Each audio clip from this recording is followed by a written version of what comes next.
Last year, the Doommeisters at id Software joined forces with Raven Software to create Heretic, a sword and sorcery game without swords. Well, hand-to-hand combat has never been a strong element of these games, at least not until Witchhaven. The sequel to Heretic is called Hexen, and the designers have done a lot more than just add a few more monsters and weapons. They've completely reworked the structure of the thing. You can't take anything you've learned on the Doom battlefields for granted here. It's a whole new world, and welcome to it.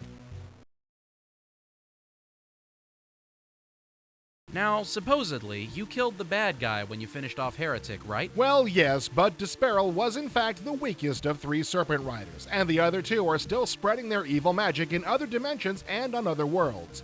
Hexen takes place on the dimension Chronos, which is populated by humans instead of elves. The thing about humans, if I recall my D&D correctly, is that they have more character class options than elves, right? Right, and in Hexen you start the game by choosing from one of 3 character classes. You can be a fighter who muscles his way out of most situations with only a few magic items to help him out. You can be a mage who can bend reality to his whim, but is really bad at arm wrestling. Or you can be a cleric who uses both physical and magical skills. He starts off at a disadvantage but can really kick butt in the higher levels. It's funny, I never thought of priests as being that tough. Oh, that's right. You never went to Catholic school, did you? When you choose your character class, it affects the whole rest of the game. There are different items that the different classes can use, and some items that work differently for each class. So you can play the game 3 times and get 3 different experiences? Yay! Well, sort of. While the items change, the monsters are pretty much the same and in the same places, and the puzzles don't change that much either. So while you have different resources to make your way through, it's still the same game. Yeah, but that's still pretty cool. It calls for strategy and stuff like that. Oh, there's no lack of cool stuff in Hexen. The spells are particularly nice. One lets you freeze your opponent solid, then use him as a shield or shatter him. That's really satisfying. Each of the classes has their own excellent weapons, but they don't have enough in my opinion. Each class gets only 4 weapons, and the 4th is made from several different parts that are useless on their own. Well, I think I can see where you're coming from, but when you add those up, you get 12 weapons. That's better than the 8 in Heretic, isn't it? Sort of. You still only get 4 at a time, and that's a bummer. Instead of weapon-specific ammunition, you use blue and green mana. One of your weapons doesn't require mana, one uses blue, one uses green, and the big one uses both. The environments are very dynamic.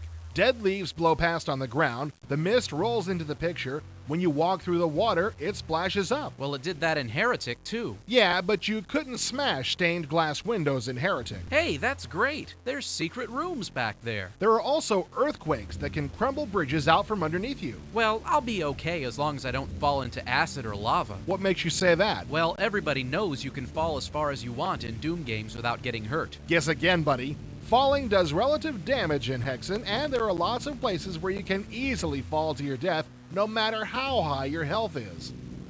The sounds were always really spooky in Heretic. How are they in Hexen? Well, the individual sounds are even scarier. Those monk chants can send chills down your spine. Sounds like you're gearing up for a butt here. But they take the sound placement too far. What the heck are you talking about? See, in Doom, the sounds just radiate from their source's location. In Heretic, some sounds were specifically placed away from their sources to freak out the player. They do that even more in Hexen, to the degree that you can hardly distinguish between spooky freakout sounds and sounds that will tell you when someone is coming up behind you. Ooh, that could be a problem. It sure makes things tougher. Speaking of making things tougher, the level design here is really innovative. Instead of just going from level 1 to level 31 at a time, the designers bunched up 5 to 7 levels at a time. The portals between levels are two-way, and if you pull a lever or push a button on one level, it might open a door on another. Don't worry, you get a message telling you when this happens. This is not just a brainless shoot-'em-up. You may actually have to take notes to keep track of where everything is. Throg not take notes, Throg take blood.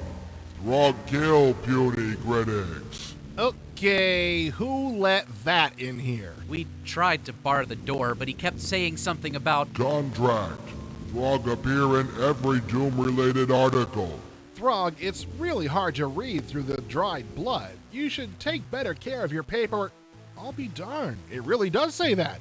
Who would sign a lifetime contract with an immortal demon? Throg had crafty agent before Throg ate him. While Hexen is a superior and exciting game in almost every respect, there is still some serious problems with multiplayer mode. Deathmatch. The design is pretty good, but Throg love deathmatch. Throg kill. excuse me. Version 1.0 of Hexen slows down dramatically in multiplayer mode. Even on P60s, the action had a nasty hiccup effect. When Throg has hiccups, Throg holds breath, stands on his horns, and drinks steaming mug of blood. I'm sure that later patches will fix this, but for the time being, Hexen plays best as a one-player game. Throg feel hiccups coming on now. Bob, I've got a real strong feeling that we should finish this article up quickly. Amen to that. Hexen's really good. Buy it. Nice sum up. Now let's get out of here. Wait, puny critic. Throg need blood for mug.